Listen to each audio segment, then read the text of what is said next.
வணக்கம் நண்பர்களே. நம்ம சேமிப்பு தொடரோட இந்த கடைசி அதாவது ஃபைனல் பார்ட்டுக்கு உங்களை வரவேற்கிறேன். நம்மளோட இந்த பயணத்துல தொடர்ந்து வர எல்லாருக்கும் பெரிய நன்றி. ஒருவேளை நீங்க இப்பதான் முதல் தடவையா நம்ம சேனலுக்கு வரீங்கன்னா பெரிய பெரிய விஷயங்களை கூட ரொம்ப சிம்பிளா ஜாலியா புரிய வைக்கிறது தான் எங்களோட நோக்கம். கடந்த சில வாரங்களா மாசம் 10,000 ரூபாய் எப்படி சேமிக்கிறதுன்னு ஸ்டெப் பை ஸ்டெப்பா பார்த்துட்டு வரோம் இல்லையா? இன்னைக்கு அந்த இலக்க அடையறதுக்கான கடைசி ஆனா ரொம்ப ரொம்ப முக்கியமான ஒரு படிய பத்தி தான் பார்க்க போறோம். யோசிச்சு பாருங்களேன், நம்ம சம்பாதிக்கிற காசு மாச கடைசியில எங்க தான் போகுதுன்னே தெரிய மாட்டேங்குது. நமக்கே தெரியாம கொஞ்சம் கொஞ்சமா எங்கேயோ காணாம போகுது. இந்த கண்ணுக்கு தெரியாத செலவுகளை எப்படி கண்டுபிடிக்கிறது, நம்ம சேமிப்பு இலக்கை எப்படி அடையறதுன்னா இந்த பகுதியில பார்க்க போறோம். சரி, நம்ம சேமிப்பு திட்டத்துல இருக்கிற கடைசி சவாலுக்குள்ள போகலாம். இது நம்ம பணத்துல ஒளிஞ்சிட்டு இருக்கிற ஒரு சின்ன ஓட்ட மாதிரி. நம்மள பல பேரு இது இருக்கிறதே தெரியாம டெய்லியும் இதுக்கு பணம் கட்டிட்டு இருக்கோம். வசதி வரி, அதாவது கன்வீனியன்ஸ் டாக்ஸ். இது அரசாங்கத்துக்கு கட்டுற வரியெல்லாம் கிடையாது. இது முழுக்க முழுக்க நம்மளோட வசதிக்காகவும் வேகத்துக்காகவும் நமக்கு நாமே விதிச்சுக்கிற ஒரு கண்ணுக்கு தெரியாத செலவு. உதாரணமா ஆப்ஸ் மூலமா ஆர்டர் பண்றது, ஆன்லைன்ல திடீர்னு எதையாவது வாங்குறது, இதெல்லாம் தான்.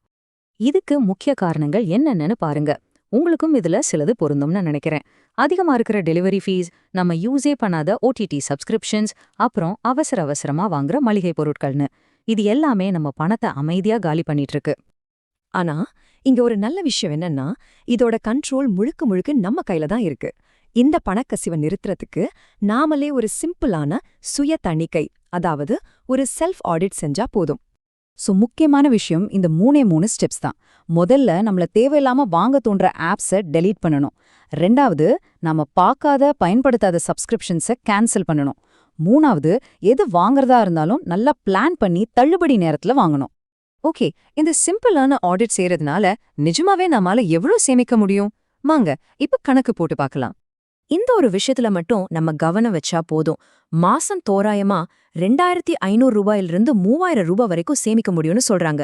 யோசிச்சு பாருங்க, இது எவ்ளோ பெரிய தொகை. இப்போ நாம எல்லாரும் ஆவலா எதிர்பார்த்துட்டு இருந்த அந்த தருணம் வந்தாச்சே. நாம போன பகுதிகள்ல கத்துக்கிட்ட சமையலறை டிப்ஸ், ஷாப்பிங் பழக்கங்கள் மூலமா சேமிச்ச பணத்தோட இந்த வசதி வரியையும் நிறுத்துனா என்ன ஆகும்? இதோ பாருங்க, நம்ம எல்லாரும் சேர்ந்து மாசம் 10,000 ரூபாய் சேமிப்புங்கிற இலக்க வெற்றிகரமா அடைஞ்சிட்டோம். இது நம்ம எல்லாரோடைய கூட்டு முயற்சிக்கு கிடைச்ச ஒரு சூப்பரான வெற்றி. இதோட நம்ம 10,000 ரூபாய் சேமிப்பு தொடர் முடியுது. ஆனா உங்களோட தனிப்பட்ட நிதி பயணம் இப்பதான் ஆரம்பிக்குது. முக்கியமான விஷயம் என்னன்னா, இந்த சேமிப்பு மனநிலைய உங்க வாழ்க்கையோட எல்லா இடத்துலயும் பயன்படுத்த ஆரம்பிக்கணும். இந்த தொடர்ல இருந்து நீங்க எடுத்துக்க வேண்டிய மிக முக்கியமான பாடம் இதுதாங்க.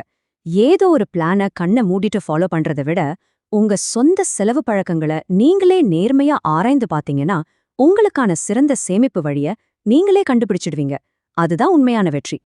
இது நிஜமாக்க நீங்களே உங்களோ இந்த கேள்வியை கேட்டுக்கோங்க. இந்த வாரம் உங்க வாழ்க்கையிலிருந்து நீங்க குறைக்க போற அந்த ஒரு வசதி வரி எது? இன்னைக்கே ஒரு சின்ன மாற்றத்திலிருந்து உங்க பயணத்தை தொடங்குங்க. எந்த ஒரு புது பழக்கமும் நம்ம வாழ்க்கையில பதியணும்னா அதை திரும்ப திரும்ப செய்யணும். அதனால உங்க சேமிப்பு பயணத்தை இன்னும் வலுப்படுத்த இந்த தொடரோட எல்லா பகுதிகளையும் நேரம் கிடைக்கும்போது ஒரு தடவை திரும்ப பாருங்க. இந்த விளக்கம் உங்களுக்கு உண்மையாவே உதவியா இருந்துச்சுன்னா, இது மாதிரி இன்னும் பல சிக்கலான விஷயங்களை கூட சிம்பிளா புரிஞ்சுக்க மறக்காம நம்ம சேனலுக்கு சப்ஸ்கிரைப் பண்ணுங்க. நன்றி.